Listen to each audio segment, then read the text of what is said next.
Hey UConn Nation, it's KK Arnold here. If you're looking for the latest UConn women's basketball content, go subscribe to Listen Up to Phil and Ryan. Go Huskies! Phil and Rye on Listen Up and Rye, a beautiful Saturday, October the 18th. We have the local Oktoberfest in town at Schifferstadt. Boy, oh boy, it's heating up. The fall emotions are right in check, high in gear. And Rye, this video says it all. This goes right along with it because this is their favorite one of the favorite ones on this podcast, introducing and projecting the starting five for 2025-26. Ryan's going to tell you who he has. I'll tell you who I have, and then we'll go over to Charlie Cream to see who he has on this podcast. Ryan, I appreciate you so much for joining me on this Saturday. Look, uh, Emily said it right when we had her on. How do you pick a starting five with so many players on this roster and so much depth? I think this is the most players we've seen since we've been on this podcast.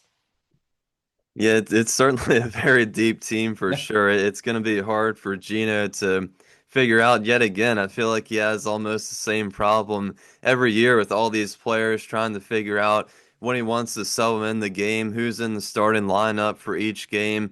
So it's definitely going to be interesting to see what it is for the first game versus Louisville. But yeah, definitely one of the most anticipated videos we do each season, and I love doing this video for sure, trying to predict the starting five. Now, of course, we did already have a little help predicting it because of the exhibition matchup on the 13th, but that may not be the first starting lineup we see for the regular season. However, I think that will be the starting five with AZ Fudd, Ashlyn Shade, KK Arnold, Sarah Williams, and Sarah Strong. Now, I think that will also Ooh. remain for a large portion of the season as long as those five players stay healthy. Now, with that being said, I think there's some players that have a chance to start. I feel like every year you could create a separate starting lineup with the bench players that UConn has. That's how deep this team is every single year. That's the depth that UConn has had. The most depth in years, I would say, at the forward position on this team that UConn has had in a couple years now. Of course, both Sarahs, at least I predict they're going to be incredible in that starting lineup. But Ice Brady, John L. Alfie, and the finally healthy Ayanna Patterson will all see minutes. I think they're all going to have very impactful roles coming off the bench this year. And I think UConn is perhaps even more stacked, you could argue, at the guard position, especially after acquiring Kaylee Heckle in the transfer portal. Caroline Ducharme, of course, she's always a question mark, but she seems healthy for now. And Allie Zabel is in her second year, sophomore season, and we might even see Khalees Fisher at some moments this year. So this is obviously a very talented team with very high expectations again. And I think no matter what the starting five looks like against Louisville, there are plenty of players on this team that can come off the bench and make impactful plays for the whole entire regular season. All right, so Ryan, I don't know if you saw or not, the UConn Louisville season opener may be moved back to the US. All right, so that may be moved back. So we had that news to keep following up with. So you let me know if you hear anything different. As far as the starting five, just confirming, let me know the starting five. Tell me one more time who you have again so we can all remember this. Yeah, AZ Fudd, Ashlyn Shade, KK Arnold, Sarah Williams, and Sarah Strong. All right. All right. So you're right. A lot of depth and a lot of different players that can start. And I think that they will start at some point in the season. I don't think, we always say it, I don't think that now, unless it's like a really small roster, and we've seen that before too on this podcast while covering this team. I think, to be honest with you, that again, we're going to see a lot of different starting fives, but this starting five will change rather pretty fast. That's just my opinion. Because again, so much talent on here. I'll go and tell you my starting five. I have Sarah Strong, AZ Fudd, Ashlyn Shade, Sarah Williams, and Kaylee Heckle. All right. So nothing against our good friend KK Arnold. But again, I think she'll be in that starting five here sooner rather than later. But for the first game, Strong, Fudd, Shade, Williams, and Heckle. All right, Rise. So those are my starting five. And I tell you what, that's who Charlie Cream has. All right. So yeah, but go and blame me for copying off of Charlie Cream, the great Charlie Cream. So again, Strong, Fudd, Shade, Williams, and Heckle. Rye, before we move into comments today, beautiful Saturday outside. What do you think? Do you think that this really, because we've received a lot of different opinions over the years. They say, starting five doesn't really matter all that much. So again, do you think that in some programs, some teams really they'll stick to that starting five the whole season? But as far as UConn goes, do you think that that's pretty special when you can just move players all around all season long? Not saying it's going to happen, but you can just work with different starting fives all year.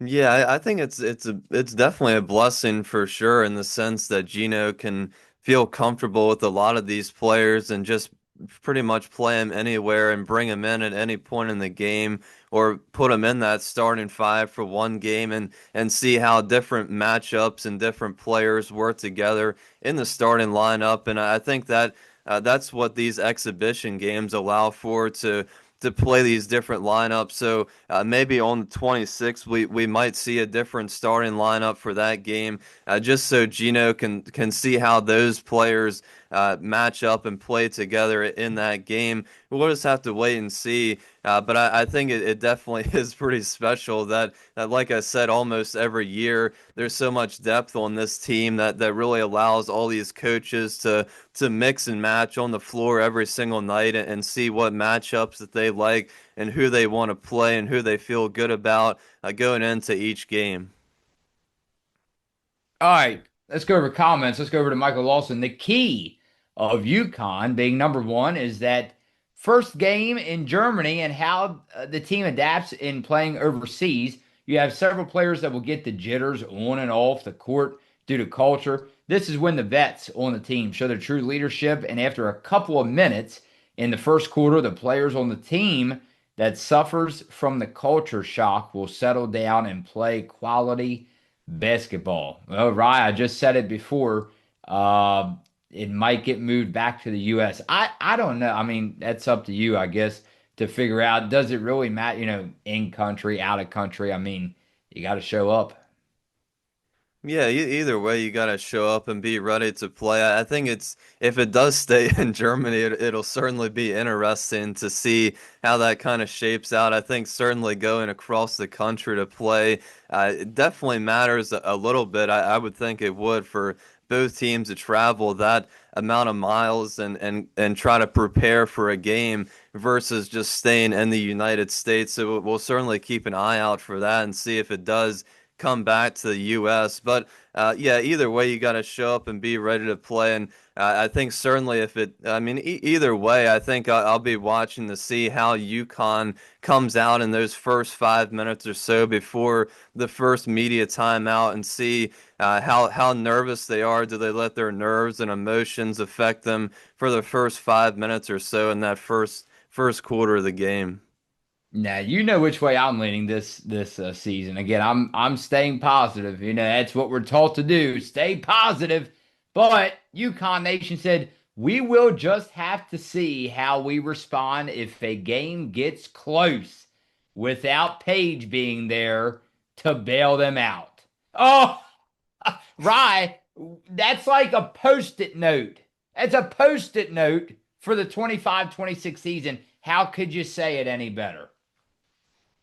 Yeah, I think for a lot of these games, I don't think many of them will be close. So I think for the couple that might be a little closer, maybe three or four of these really tough matchups, certainly Notre Dame and Tennessee, perhaps, when those games do get close at half or towards the end of the game in the fourth quarter, but that's when we're going to find out who this team really is. Can they keep up with those kind of level of teams and really go back and forth and at the end of the game really prevail over those teams and be able to come out of there with the win?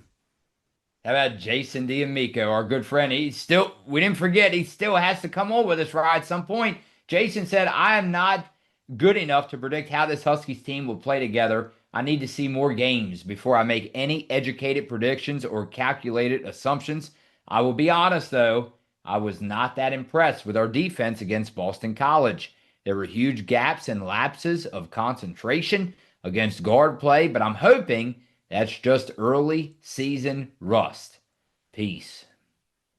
Yeah, there were definitely some mistakes for sure, and I'm fairly confident that we'll get those fixed and figured out before the season opener. I think always in the early season, especially when you get a lot of different players there in the mix, like we have this season with the new faces coming in. I think that's to be expected every single year. Really early games when we have these exhibition matchups, and some of the early games when we do start the season in November. But I'm fairly confident that this team is going to really play well together. I think we saw a lot of that chemistry, even in that Boston College matchup, with it being a little sloppy at times on both sides of the ball. So I think they'll figure it out. They have plenty of time to do that before the official season kicks off, and I'm really confident with this team, especially with the chemistry this year. Yeah, and let's go over to the positive side of it, right? To end this pod, the starting five again, they love it and we love it. Chicago Cheetah, just a small, short comment. I love it. UConn will go undefeated this season. Back to the undefeated talk. Yeah, I would love to see it for sure. I know a lot of you guys would as well. Yeah, I mean, it's definitely possible. It's really hard to predict an undefeated year, but I think there's definitely a couple tough matchups in there. I certainly think, like Emily Adams said in the Big East play, it's definitely more possible to go undefeated in Big East play again. But I think there's a couple tough matchups. We'll have to see how those go in the out of conference games, but I do think there's a chance that this team could go undefeated with the amount of talent that we have. All right, stay right here. Maybe a couple more episodes next week, Ryan. It will all lead up to the final preseason game for these 25-26 Huskies. Who do you have as your starting five? Drop it in the comments section below. Phil and Rye on Listen Up.